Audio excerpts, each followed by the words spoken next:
Friends, welcome to the back my channel. कल हमने विधायक का जो चैप्टर पढ़ा था उसका ये सेकंड पार्ट है। आज हम इसमें द्विसदनात्मक विधायिका वाले प्रांत के बारे में पढ़ेंगे। द्विसदनात्मक का अर्थ क्या है कि ऐसे राज्य जिनमें दो सदन हैं, मतलब जिन राज्यों की जनसंख्या अधिक है उनमें दो सदन बना दिए गए हैं। फर्स्ट जो राज्य है वो है बिहार, सेकंड जो है वो है जम्मू कश्मीर, थर्ड जो है वो है उत्तर प्रदेश, फोर्थ जो है वो है महाराष्ट्र, फिफ्थ जो है वो है कर्नाटक। अब हम देखेंगे राज्यसभा की शक्तियाँ कि राज्यसभा के पास क्या क्या शक्तियाँ होती हैं। सामान्य विधेयकों पर विचार कर उन्हें पारित करती है। जो राज्यसभा होती है वो सामान्य जो विधेयक होते हैं उन्हें पारित करने का काम करती है, और जो धन विधेयकों में संशोधन होता है उन्हें प्रस्तावित करती है। राज्यसभा का क्या क्या कार्य है? फर्स्ट कार्य है, जो भी विधेयक होता है, जो भी कानून बनने के लिए राष्ट्रपति के पास जाता है, सामान्य जो होते हैं उन्हें पारित करने का काम करती है, और जो धन विधेयक होते हैं उनमें संशोधन प्रस्तावित करती है। अब देखिए, उपराष्ट्रपति को हटाने का प्रस्ताव केवल राज्यसभा में ही लाया जा सकता है। जो उपराष्ट्रपति है उनको जो हटाने का प्रस्ताव है वो राज्यसभा में ही लाया जा सकता है, लोकसभा में नहीं। अगर राज्यसभा के 2/3 सदस्य राजी हो जाएंगे कि उपराष्ट्रपति को हटाना चाहिए तो ही उपराष्ट्रपति हट सकता है, और जो राष्ट्रपति होता है उसको हटाने का प्रस्ताव लोकसभा में लाया जाता है। अब देखिए, यह संसद को राज्य सूची के विषयों पर कानून बनाने का अधिकार दे सकती है।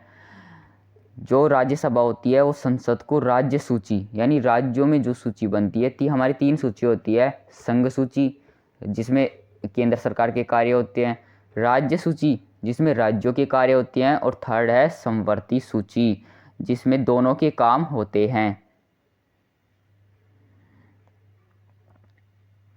अब देखिए, यह राज्यों की हितों शक्तियों की भी रक्षा करती है। राज्यसभा नाम से पता चल रहा है कि राज्यों की जो सभा होती है वो ये राज्यों के हितों और शक्तियों की भी रक्षा करती है। अब देखते हैं वित्तीय शक्तियाँ। वित्तीय शक्तियाँ क्या होती है दोस्तों? वित्त विधेयक पर राज्यसभा 14 दिन तक विचार कर सकता है। जो वित्त विधेयक होते हैं उस पर राज्यसभा विचार करता है। संविधान संशोधन संबंधी शक्तियाँ वित्त विधेयक के पास होती हैं। प्रशासनिक शक्तियाँ, मंत्रियों से उनके विभागों के संबंध में प्रश्न राज्यसभा में जो पूछे जा सकते हैं। जो प्रशासनिक शक्तियाँ होती है उनमें मंत्रियों से उनके विभागों के संबंध में राज्यसभा में जो प्रश्न पूछे जाते हैं वो प्रशासनिक शक्तियाँ होती हैं। अन्य शक्तियाँ चुनाव, सहयोग, आपात स्थिति की घोषणा, न्यायाधीश को उसके पद से हटाया जाना इत्यादि पर दोनों सदनों पर अनुमति जरूरी है। हम जो मुख्य जो न्यायाधीश होते हैं, राष्ट्रपति होता है, उसमें दोनों सदनों की अनुमति होनी जरूरी है। अब हमने राज्यसभा की शक्ति देख ली।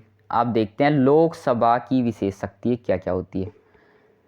लोकसभा की पहली शक्ति होती है संघ सूची और समवर्ती सूची।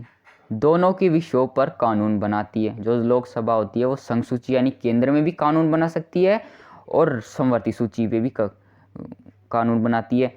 और जो राज्यसभा होती है वो राज्य सूची पर कानून बनाती है और समवर्ती सूची पर भी कानून बनाती है। क्लियर?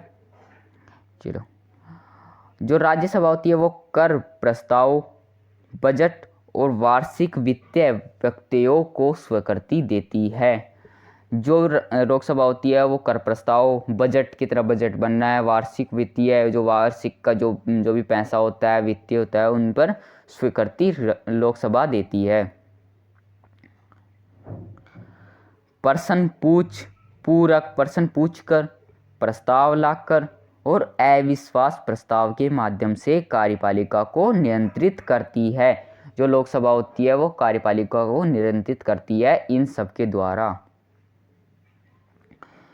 लोकसभा संविधान में संशोधन का कार्य करती है। जो लोकसभा होती है वो संविधान में संशोधन का कार्य करती है, यानी संविधान में कौन सा संशोधन होना है इसका भी कार्य लोकसभा संभालती है। आपातकाल की घोषणा को स्वीकृति देना, जो भी कुछ हो जाता है या आपातकाल की कोई स्थिति हो जाती है तो उसमें ये लोकसभा अपनी स्वीकृति देती है। जो लोकसभा होती है वो राष्ट्रपति तथा उपराष्ट्रपति का चुनाव करती है और उन्हें सर्वोच्च न्यायालय के न्यायाधीशों को हटा सकती है। जो लोकसभा होती है वो राष्ट्रपति का भी चुनाव करती है और उपराष्ट्रपति के चुनाव में भी थोड़ी बहुत भागीदारी होती है, लेकिन जो उपराष्ट्रपति को राज्यसभा ज़्यादा चुनती है।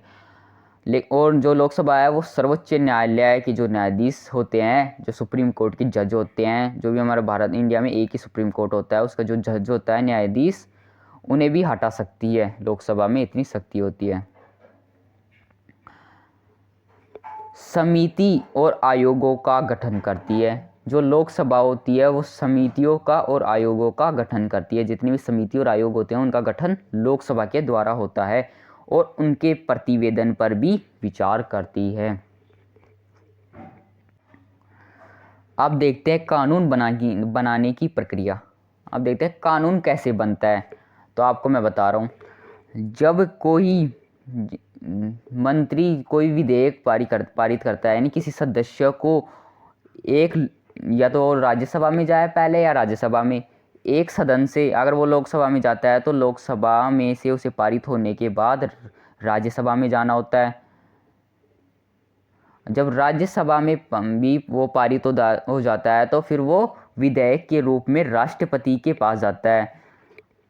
जब राष्ट्रपति के पास दो ऑप्शन होते हैं कि या तो उस जो विधेयक है उस पर हस्ताक्षर कर दे या फिर उसे अपने पास रोक ले।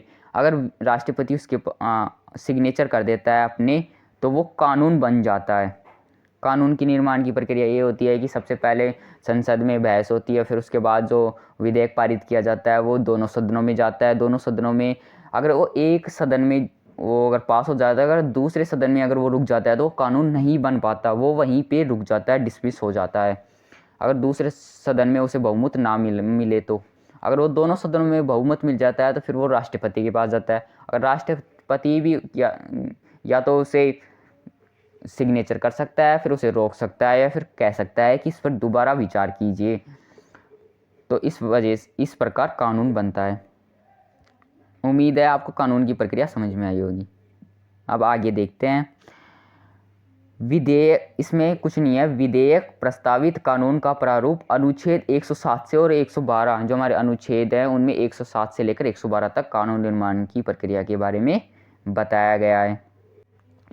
आप देखते हैं दोस्तों, विधेयक के प्रकार। जो हमारे विधेयक होते हैं वो दो प्रकार के होते हैं। एक तो होता है सरकारी विधेयक और एक गैर सरकारी विधेयक। इन दोनों में अंतर क्या है पहले आप वो समझ लीजिए। सरकारी विधेयक वो है जो कि मंत्रियों द्वारा, कैबिनेट मंत्रियों द्वारा या संसद के किन्हीं भी मंत्रियों द्वारा पेश किया जाता है, वो सरकारी विधेयक होता है। और गैर सरकारी विधेयक वो होता है जो सरकारी विधेयक में तो इसके 3 पार्ट हैं, जो कि धन विधेयक होता है, एक साधारण विधेयक होता है और एक संविधान संशोधन विधेयक होता है। अब देखिए गैर सरकारी विधेयक, ये संसद का ऐसा कोई सदस्य है जो कि मंत्रियों द्वारा पेश नहीं किया जाता। इसमें एक साधारण विधेयक होता है और संविधान संशोधन विधेयक होता है। सो गाइस, आज के लिए बस इतना ही। इसका नेक्स्ट पार्ट आएगा कल। आप चैनल को सब्सक्राइब कीजिए।